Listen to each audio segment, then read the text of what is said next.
asalaamaaleykum mbokk yi xibaaru takkusaan si li si nar a gën a fës. faatu ki ñu njortu ne moom moo faatu doomu américain boobee foofee ca Kaolack ca ndungu siin bu nekk ca Louga fi mu ne nii néewam nag ñoo ngi koy andi Ndakaaru ngir rek daal di ko def autopsie xool ana lan moo ko daal di waral. procureur daal di na ci ubbi l'enquête keneen ko daal di ñàkk bakkanam bokk na ci daal di xaru foofee ca Fatick di ku doon liggéey ci RTS Fatick station régionale ba moom nag niki big ginnaaw bu mu wàccee liggéeyam nag la daal di dem xaru ci dëkkam bu mu juddoo di waxul jam loolee dinañ ci ñëw andi ceek suñu ndaw la fa di Ngor Sarr dinañ àddu itam ci coow la nga xamante ne moo jëm ci wàllu ESP d'école supérieure polytechnique mu ñu njort ne nag ay cas yu bëri dafa am ci lile di mbas mi ña fay daal di yëngu jàpp ne nag ñaari nit kot ñoom ñoo fa daal di am lile di mbas mi ba tax sax fi mu ne nii ñoo ngi leen di sayto nu mu waree ak nu mu mënti dem suñu ndawe daal dina ci am ab taxawu seetlu loolee dinañ ci ñëw ci yaatalu xibaar yi ña nga xamante ne ñoom ñooy yëngu ci wàllu yee nit ñi aar askan wi rawatina ci moytu gi ñu war a def ci mbas mi li jaf bu nañ ne nag ginnaaw bi ñu doxee ci biir réew mi taseeg ñi ñu war a taseel gis nañ ne nag li ni mel daal dina tax ñu daal di ci am njortu lu rafet ci xeex gi ñuy xeex mbas mi le ñoom Marie Xemes Ngom Ndiaye ak ay ñooñam daal dinañ ci yëkki ay kàddu loolee dinañ ci ñëw ci yaatalu xibaar yi ni ko bésu tey ji ci lim yi itam dina ñëw ci mbas mi addu ci coowal suuf jeexale ko ci lu jëm ci wàllu mbéy mu soble si ak it ni su koy jaayee fii ci mim réew ci 88 lay doon 628 98 90 di ngeen ci mën a addu ci njeexitalu xibaar yi lay doon loolee boole ci mbas mi ci 88 628 98 98 biti réew 33 841 22 33 Alassane Thioune moo féete ci xarala gi.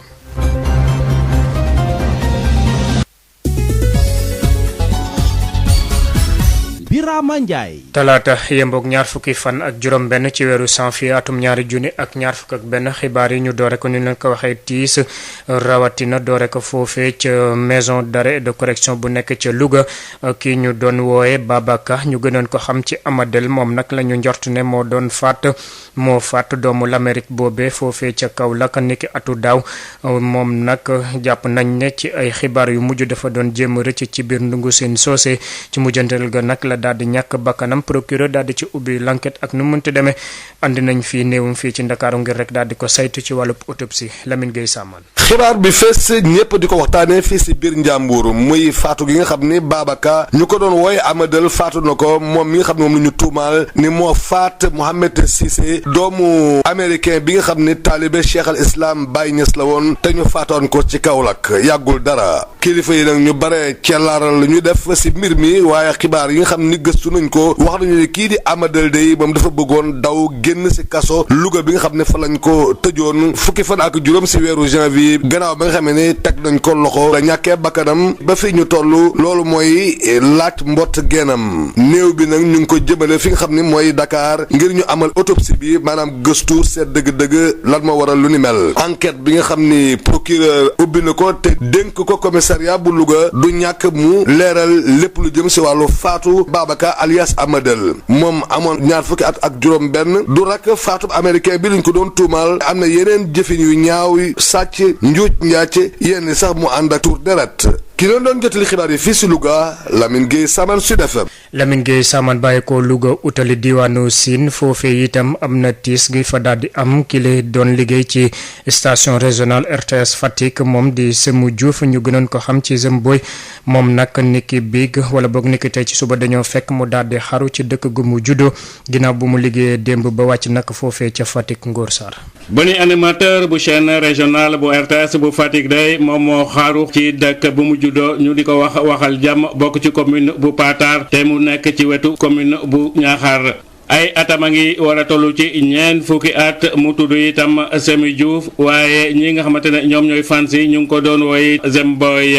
Semou boobu itam demb ci ngoon rek moom moo yoroon technique émission catholique bi nga xamante ne altine bu jot dañ koy def diggante juróom-ñetti waxtu jàpp juróom-ñeenti waxtu te ki koy def itam di chef de station di Véronique Diouf ginnaaw bi émission bi jeexee itam Véronique Diouf dal di jël otom dugal ci Semou Diouf yóbbu ko ci quartier Njaanjaay fi nga xamante ne fa la logé woon waaye Semou itam mujj fa nelaw ndax dafa bàyyi ba ci guddi gi rek mu dem waxal jàmm dëkkam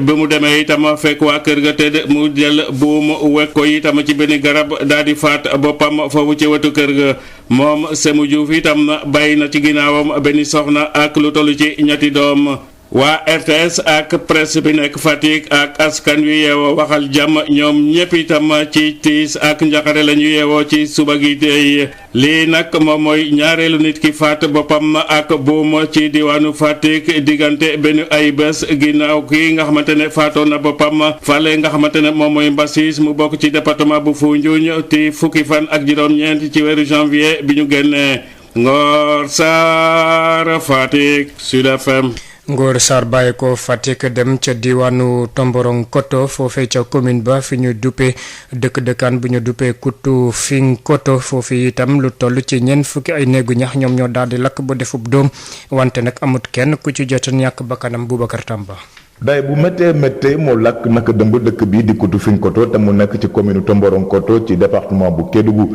lu ëpp ñeenti fukki néegu ñax ñaari boutique jur geeg moto yi ak yëre yeeg dund mi daxa desut ba tax na askane fa nekkee nekk ci ab njaxre suñu borom def na kenn ñàkku ci bakkanam te it kenn jëloo ci ay gaañu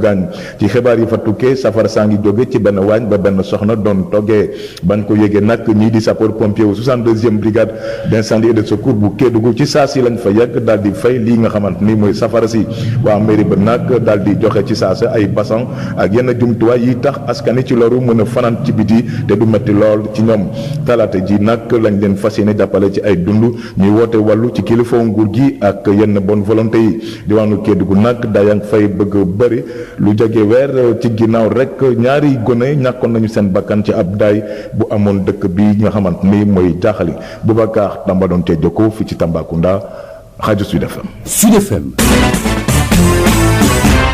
juróom-ñaari simili moo tegu ci juróomi waxtu ñu àddu ci beneen mbir bokk na ci li ay di njàmbat di mbas mi nga xamante ne daal dina alawti ko fu ne ci biir réew mi ba ca mujj nag mooy ca école supérieure polytechnique bu nekk fii ca université Cheikh Anta Diop bu Ndakaaru wante nag yëf ya nuñ ko fooge woon demewu ni ndaxte gis nañu ñaari nit ko te ñoom ñoo ko daal di am ëpp na gën a yées lim bi nga xamante ne nag nit ñaa ngi ko doon ruumandaat ci biir mbedd yi ak ci yenn këru tasukaayu xibaar yi tax na rek ki ñu dénk lépp lu jëm ci wàllu saytu mbas mi foofee ci université Cheikh Anta Diop bu Ndakaaru daal di ci yëkki ay kaddu leeral ñu teewlu ko Ismaïla Marcel ko ginnaaw bi ñu nemmeekuwee kaddu Covid ci école supérieure polytechnique étudiants yi ci tiitange la ñu nekkee. pour l'instant moom tiit nañ trop parce que waa corona moom ku ne doo si tiit moom xamal li ngay wax parce que corona bi dëgg na yàlla nga mi ngi def ay ravages yoo xam ne du ay faux quoi. kii di professeur Mor Ndiaye doon coordonnateur bu commission santé bu Covid 19 bu université Cheikh Anta Diop dellu si na ci li xew ci école supérieure polytechnique. waaw si mbirum école supérieure polytechnique dana amoon ajjuma bëri benn xale étudiant bu positif mais bi ñu defee enquête beeg yëpp xale bi nijaayam dafa positif woon te bi ñu waxtaanee seen famille ak ñëpp dana préféré daal xale bi toog seen kër daal def traitement à domicile. dimanche également dana amaat keneen ku positif koo xam ne ñun dana am benn centre boo xam ne si biir COUD mooy centre des œuvres universitaires Dakar boo xam ne foofu étudiants yi dana am benn site boo xam ne foo leen di isolé ñi nga xam ne dana suspect ñi confirmé également fan nga leen di traité xale boobu mi ngi actuellement foofu nu koy traité. pour gën a jël en charge cas contact yi autorités yi privilégié enseignement à distance. mais xam nga école supérieure polytechnique dafa nekk ay classes yoo xam ne barewul donc ñi nga xam ne ñëpp dañ nekkoon ak contact ak étudiant boobu dañ ngeen waroon surveiller ñu ne léegi ci cas de surveillance boobu yi gën mooy nu surveiller ñooñu mais enseignement yi di continuer au lieu que ñu def ay enseignement ñëpp di teew léegi dañu def enseignement à distance via internet loolu daa ngeen décider durant période bi nga xam ne dañuy surveiller waa classe bi muy 15 jours yi léegi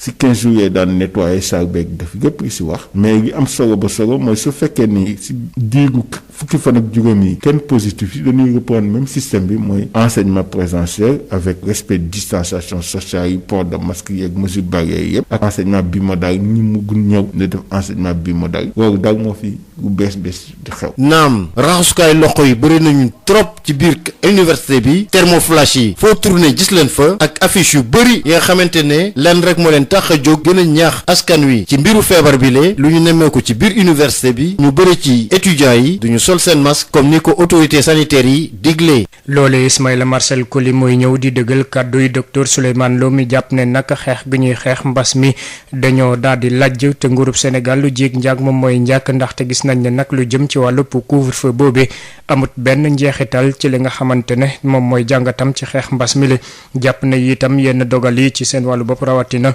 tëj école yi ak université yi loole lu jëm ci wàllu dem beeg dikk bi moom mooy doon la nga xamante ne moom mooy andi saafara ci loole docteur Souleymane Lo teewlu ngeen ko amaana ci suñu xibaaru diggi bëccëg gi loole doon na li nga xamante itam kilifa yooyu du ngaay ko lépp lu jëm ci wàllub xeex mbas mi le déggewuñ ko ni ndaxte ñoom ci seen wàllu bopp ginnaaw bu ñu defee doxub nemmeeku ci ay diiwaan yu bari ci biir réew mi di jànnoogaru askan wi jàpp nañ ne nag ñoom kàddu yi nga xamante ne ñoo ngi ko doon yëkki am nañ ci njortu lu rafet ba tax ñu daal di sàkku ñu gën leen a jàppal tànk ngir rek ñu mën a gën a ñaax askan wi fexe itam waajal bu baax a baax lii la di ñàkk mi Josette Kali.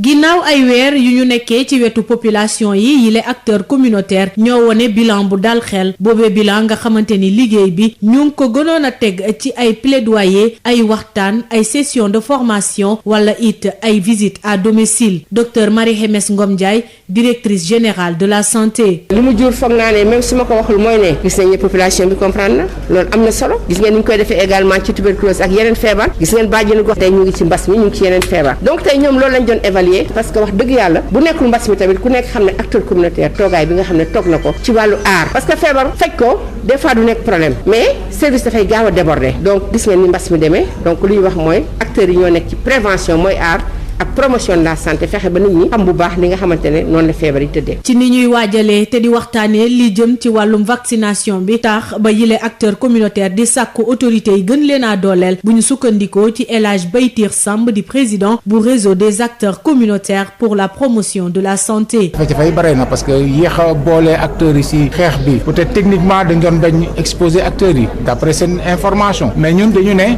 su fekkee ne guerre dafa am ci réew bu armée demee médecins yi aussi bu ñu demee kan moo nekk deuxième plan après kii bi c'est les acteurs communautaires donc ñun ñoo fi nekkoon di xeex ndeetal yaay ak doom tey bu palu delloo ginnaaw yàlla ak ñun la feebar tuberculose ak lu sala yàlla ak ñun la donc bu mbas mi ñëwee aussi duñu bàyyi rek médecins yi ne ñoom ñooy dem au premier plan parce que feebar faj la ak fagaru donc li yore fagaru ñun la l'accompagnement psychosocial motivationnel bu bërki dem ñaata milliards dañ jox musiciens yi ñun nag tey du xaalis lañ daal may motivation bi mooy accompagner directeur général de la santé a compris tey si waajal vaccination préparation bi rek boole nañu si pour ñu andi si suñu xalaat donc loolu rek moo ëpp doole alal ji. ak fi mbas mi tollu acteurs communautaires yi ñoo xam le ni dinañu gën a dugal seen loxo ci xeex mi waaye ci liy aar yeneen patients yi nga xamante ni dañoo amee ay maladies chroniques. Josette Kali ginnaaw bi ay kàddu jibee ne nag dañoo bàyyi askan wi ak seen néew yu faatoo ci mbas mi loolee doonut la nga xamante ne moom moo am bu ñu sukkandikoo ci kàddu directrice générale de la santé muy dalal xel yi jàpp ne nag ña nga xamante ne yàlla def na mbas mi daal di leen yóbbu dañ leen di waajal ba noppi lépp la nga xamante ne daal nañ ko yitewoo dina leen ko defal ba noppi laata ñoo koy jébbale seeni borom ñu teewlu ko Marie-Khemesse Ngom Ndiaye ci micro Josette Kali. donc actuellement ni inhumation bi wax dëgg yàlla suñu mbokk bi nga xam ne moo nekk ci cimetière Yoff muy laajte ne vraiment gisatul service d'hygiène gisatul sapeur pompier déjà suñu mbokk yooyu nga xamante ne ñu nga foofu di liggéey bu am solo ndax di toppatoo ki nga xamante ne wax dëgg yàlla génn na àddina kooku tamit place bu am importance am ci société bi donc ñu ngi koy gërëm sànq maa ngi koy wax docteur Ousmane Gueye bu SNES ne ko communication bi li ñu wax rek gën dynamique kooku yëglu na mais ça veut dire que xëy na eggaguñ ci moom nee na doon na gis service d'hygiène doon na ñëw di ko wax nañ ko gën a tee wax ne ko fu mu toll nii dañu am ay produits yoo xam ne bu ñu ko tegee raxasee sang ko ki nga xamante ne moo génn àddina wàllante bi du demati noonu parce que mënu ma wax ne risque zéro amul dañuy gën a réduire risque bi ba du am noonu lañ def ak ñi nga xam ne ñooy jóge France ñu ñëw ñu yóbbu leen dénk leen ñu nekk fii tamit ci dëkk bi noonu la ñuy def donc service de communication yi war nañoo demaat tam gën a waxtaan ak ñoom parce que bëgguma ko di fàttali gis ngeen fii di fi xewoon ci weer yee passé boo demee ba tiit ba bañ naa kii dafa am Covid nga di ko daw loolu doyatul ñu bëgg koo rob nga ne kenn du ko rob ci suuf maam yàlla si donc nit ñi tiitoon nañu donc ñun aussi suñu warugar li ñu mën a sant mooy dëgg la faj neex na trop mais na ngeen fexe ba nit ñi duñu tiit ba nga xamante ne léegi wax dëgg yàlla ñun dañ nekk dëkk boo xam ne ku nekk sa nit bu génnee àddina da nga koy bëgg a téye da nga koy bëgg a xool da nga koy bëgg a ñaanal da nga koy bëgg a jébbal suñu borom donc ñun dañuy def suñu kéemtalaay kattan ak service d'hygiène ak sapeur pompier ba nga xamante ne bu ñu defee li ñu war a def yëpp rek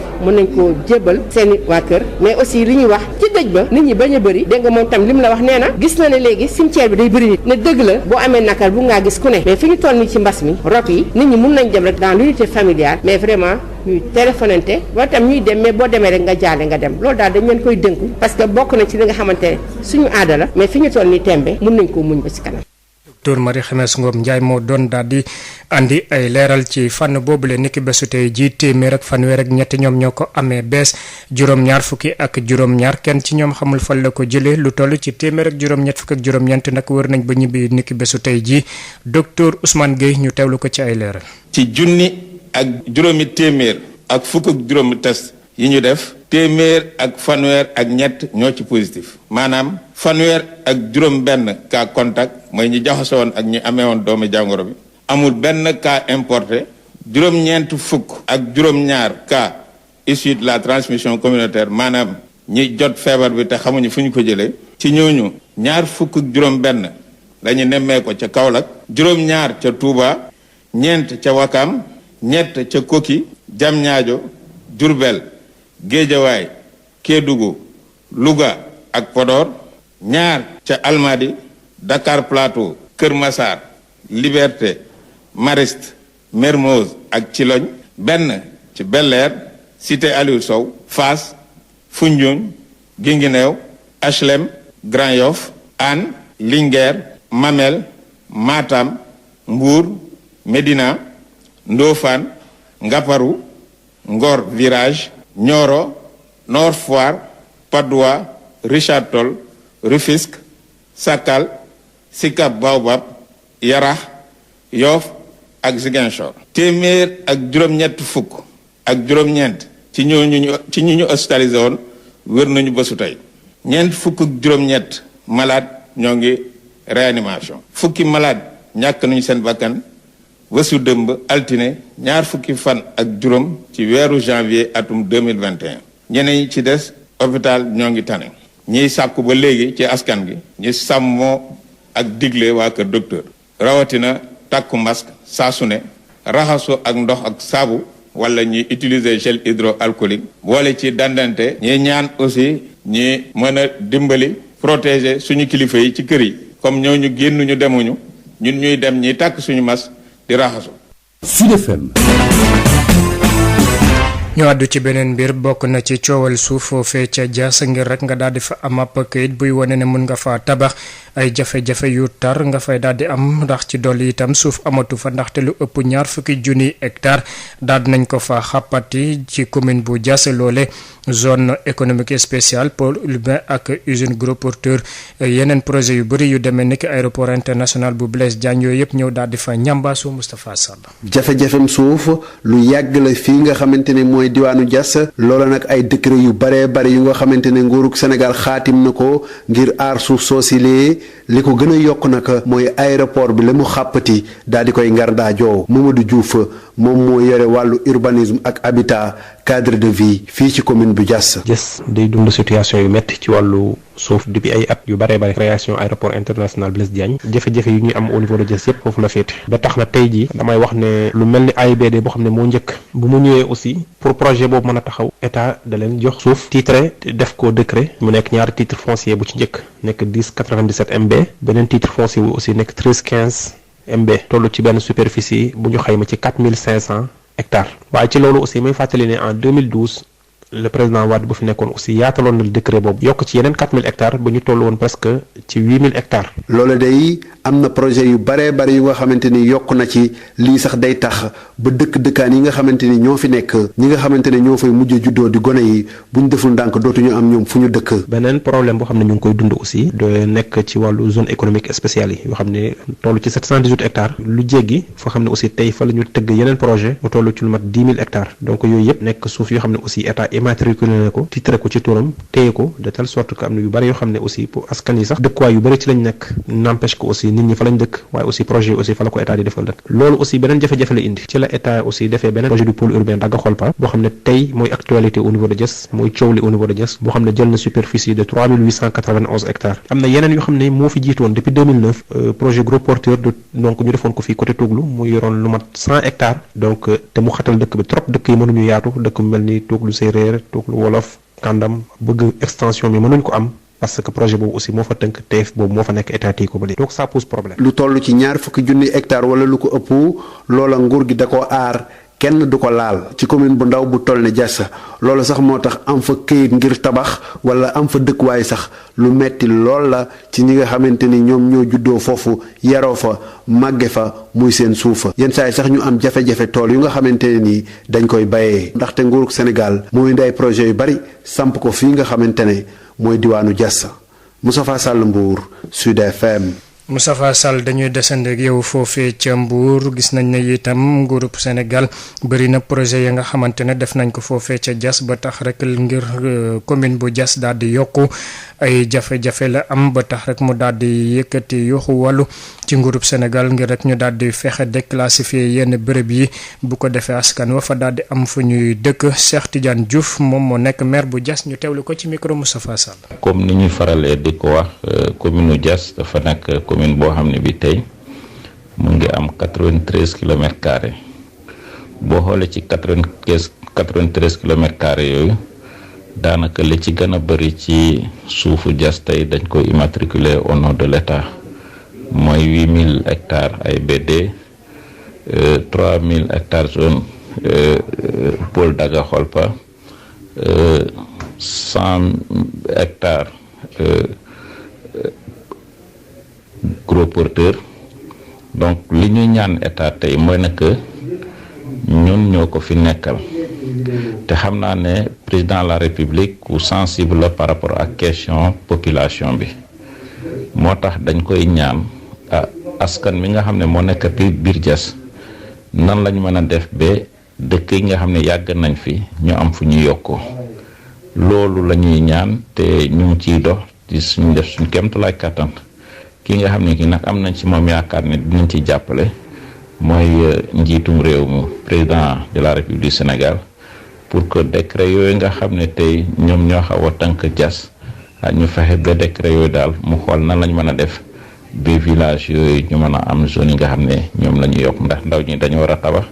te fu mu nekkati amatuñ fu ñu tabax à cause de décret nga xam ne ñoom ñoo xaw a tee Diass. ñu dem ba ca diwaanu Matam foofe itam gis nañ ne jafe-jafe suuf askan wa fa lañ daal di am ba tax lu jëm ci wàllu jàppante dox seen diggante ak ña fa daal di dëkk te leen waralu ko lu dul suuf soosee jafe-jafe yooyu nag ñoo ngi gën a tar ci jamono si nga xamante ne daal di nañ daggatiwaat yeneen goxaat yi ñu duppee ko collectivité territoriale yi ak yenn te périmètre communal yi ñu daal di ko yokk loolee yëpp doon ay jafe-jafe yi nga xamante ne faaw ñu daal di ci andi saafara. Abdourahmane Diène. diwaanu Matam yaatuwaay bi ëpp na ñeent fukki junni ak juróom-ñeenti kilomètre carré teewul ne saa su ne suuf si coow lu rëy lay juru ci askan wi le ndaxte ni ñu daggate gox-goxaat yi tax na ba askan wi nga xam ne ñoo fi yeewoo dañu am ay jafe-jafe ngir yëf yi daal di gën a mën leer seen bopp yi ba tax na saa su ne coow a ngi dox si diggante askan wi yeewoo ci gox-goxaat yi dend. ndaxte yenn saa ñu jël suuf nangu ko ci ñenn ñi daal di koy jox ñeneen ñi ci li waral li nu mel mooy ne nguur gi mooy dogal jël yenn suuf yi daal di koy jébbal yenn ci gox-goxaat yi te ñu bëri jàpp sax ne teguwul ci lu xel mën a nangu boo xoolee commune Ourossogui nga xam ne moom mooy dëkk Carrefour foofee de askan wi fay yeewoo daanaka deseetuñu benn suuf ndaxte commune Ogo moo leen wër li nu mel tax na ba askan wi nga xam ne ñoo fay yeewoo ñu ngi def seen kim kattan ngir kilifa yi jàppale leen ba ñu daal di yokk seen yaatuwaayu gox bi ba tax na bu dee seen mébét bi antu na dana tax ba nguur gi dana nangu ay suuf yu ñeneen moomoon daal di leen koy jox ñoom waa Ourossogui te lu moyul coow mën na fee jóg ñu bëri jàpp nañ ne ak ni askan wi di yokkoo ni ñu tëralee découpage bi dina indil ay gàllankoor lu bëri ci naataange gox yi le mu nekkoon Abdourahmane Diène fii ci Matam pour Sud FM. wax suuf wax wàllum mbéy rawatina mbéyum soble si lu jëm ci sàkku ko 20 kilo yi ak juróom yi nag fi mu ne nii ñoo ngi ko jaayee 2 junni ak 2 téeméer loole doon la nga xamante ne mënuñ ko dëkk bu ñu sukkandikoo ci président association consommateurs yi di Momat Cissé ñu teewlu ko Xabsa Liman woon di xool ne fi mu ne ci marché bi saako soble bi ñu ngi koy jëndee ci Thiaroye ak Gueule Tapée 11 000 francs kilo bi ñu ngi koy jëndee entre 500 francs et 600 francs loolu jaaduwul moo tax ñuy woo agence de régulation de marché nga xam ne moo war a réguler marché bi mais mu xool quantité bi nga xam ne moo nekk fii nga xam ne importation bi mu ngi jeex moo tax prix yi yokk boobu que direction du commerce intérieur itam xool prix bi parce que régulation la ñu wax acteurs yëpp dañ ci war a gis seen bopp muy commerçant bi muy consommateur bi muy producteur bi mais fii ñu toll nii depuis le mois de janvier prix bi nga xam ne moom la sac de 25 kilos bi di jar ci marché bi jaaduwul donc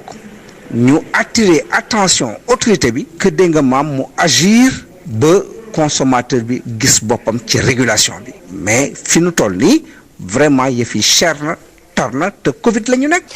waa ARM ñoom itam daal dinañ yëkkee kàddu ci fànn boobule bokk na ci directeur ba di Amadou Abdoul Sy jàpp na nag lu jëm ci wàllu projet importation yooyee ñoo ngi ko daal di door niki benn fan ci weeru janvier gi ñu nekk production locale bi nag gis nañ ne ba léegi nii doonagul la nga xamante ne matal na ci wàllu pour marché bi ñu teewlu ko xam Saliman woon. mënuñu wax soble ñàkkat soble am na ARM chaque mardi dañu génne la tendance des marchés wane na soble am na ci marché bi bu ñu defee aussi tour région yu gën a sori prix bi c'est entre 11 000 et 12 000 Dakar prix détail bi aussi presque loolu lay jël 1er janvier la ñu commencé tëj frontière pour importation bu nekkoon fii mun a jeex fekk béykat yi suñu ñëwee dara du leen gêner ba ñu am prix bu baax parce que am na ay années importateurs dañu doon indi lu bari mbéyu Sénégal bi su ñëwee du jar or ARM aussi lu ko tax a jóg mooy béykat yi suñu béyee ñu am ci seen ñàkk lu ñuy dundee loolu moo tax ñu ngi suivre marché bi démb bu ñu defee tour bi gis nañ ne soble am na soo tëjee frontière nag production locale bi ñëwul lu nekkoon fii day wàññeeku te Sénégal dafa opté régulation bu muy def ñu teg ko ci stock bi pour stock bi am léegi nag ARM actuellement mu ngi tourné ci région yi di seet ñun aussi ñu ngi ak importateurs yi di seet lu ñu remarqué daal mooy que prix bi commerçant yu ko yor actuellement après 3 ou 4 commerçants ñoo yor soble ci importateurs yi détail am na partout ñooñu nag soo seetee temps bu importation bi amoon diggante 22 août ak 31 décembre ñëpp ñoo indandoo soble en même temps prix bi dafa daanu woon ba certains sax ni ñu doon jaay perte la léegi nag actuellement dañu bëgg rattraper peut-être pour ñu perdre mais prix bi exagéré wul ba di tax ñun ñi war a yuux mais aussi ñu ngi surveiller marché bi su fekkee ne produit mbéy bi ñëwul à temps dinañu seet nu ñuy def ba marché bi bañ a am rupture mais rupture amul pour le moment. jërë ngeen jëf mbokk yi fii la ñu yem ak yéen ci xibaar yi sant leen gërëm bu baax Alassane Thioune mi fete woon ci xarala gi ñu jotuta dugg ñu bàyyi ba 21h ñu daal di ko wéyal bu ci yàlla àndee bu juróom-benn waxtu jotee ki lee di Aïssatou Gueye ba ñëw ak yéen ci xibaar yi ci yaatal ci français lay doon